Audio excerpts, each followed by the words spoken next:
মধ্যবিত্ত ঘরের সন্তান কেমন হয় জানেন? মধ্যবিত্ত ঘরের একটা সন্তানকে আপনি এসিতে রাখবেন, সে এসিতে থাকতে পারবে। মধ্যবিত্ত ঘরের একটা ছেলেকে আপনি নন এসিতে রাখেন, সেখানেও সে স্বাচ্ছন্দ্য বোধ করে থাকতে পারবে। আপনি মধ্যবিত্ত পরিবারের একটা ছেলেকে গোস্ত দিয়ে খেতে দেন, সে আরামে খাবে।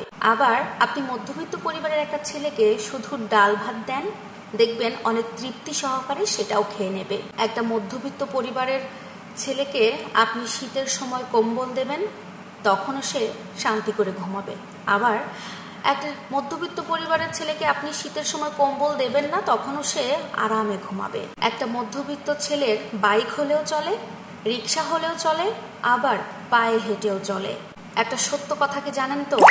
মধ্যবিত্ত পরিবারের সন্তান মানেই এক একটা ব্র্যান্ড। আমাদের সমাজে একজন মেয়ে আর একজন ছেলের ভালোবাসার মধ্যে কিন্তু অনেক পার্থক্য আছে। জানি না আপনারা খালি চোখে সেটা বুঝতে পারেন নাকি পারেন না, তবে আমার ভিডিওতে শুনলে হয়তো বা কিছুটা বুঝতে পারবেন। একটা মেয়ে তার জীবনের সব কিছু উৎসর্গ করে দিয়ে একটা ছেলেকে ভালোবাসতে পারে, কিন্তু একটা ছেলেরা কখনোই তার জীবনের সবটুকু উৎসর্গ করে দিয়ে একটা মেয়েকে ভালোবাসতে পারে না। এই ক্ষমতাটা তাদের মধ্যে নাই।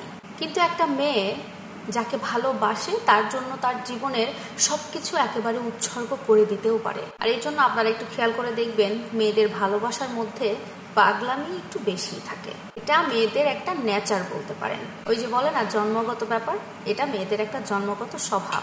একটা বিষয় খেয়াল করবেন, যখন আপনাকে কেউ ছেড়ে চলে যাবে সেই মুহূর্তে তাকে আটকাবেন না, বরং তাকে বড় করে সুন্দর করে একটা সালাম দিয়ে বিদায় জানাবেন। তবে তাকে বিদায় দেওয়ার আগে একটা কথা তাকে বলে দেবেন, তুমি যদি আমাকে পছন্দ না করো, তুমি যদি আমার সাথে থাকতে না চাও, আমিও কিন্তু তোমার সাথে থাকতে রাজি নই। কারণ কি? এর কারণ হলো, যে থাকতে চায় সে সবসময় থাকার কারণটা চারদিকে খুঁজে বেড়ায়, আর যে চলে যেতে চায় সে চলে যাওয়ার জন্য চারপাশে শুধু হাজার হাজার কারণ খুঁজতে থাকে।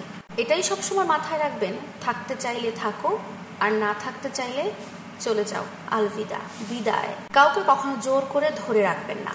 জোর করে কারোর ভালোবাসা পাওয়া যায় না, জোর করে কাউকে জীবনের সাথে জড়িয়েও রাখা যায় না। একটা কথা সবসময় মাথায় ঢুকিয়ে রাখবেন এবং মনে রাখবেন, যার মধ্যে ব্যক্তিত্ব আছে সে কখনো জোর করে কাউকে ধরে রাখে না। সে একটা কথাই জানে, একটা কথাই মানে এবং একটা কথাই সব সময় বলে। সেটা কি জানেন? সেটা হচ্ছে যে আমার, সে আমার থাকবে, এটার জন্য তাকে ধরে রাখতে হবে না।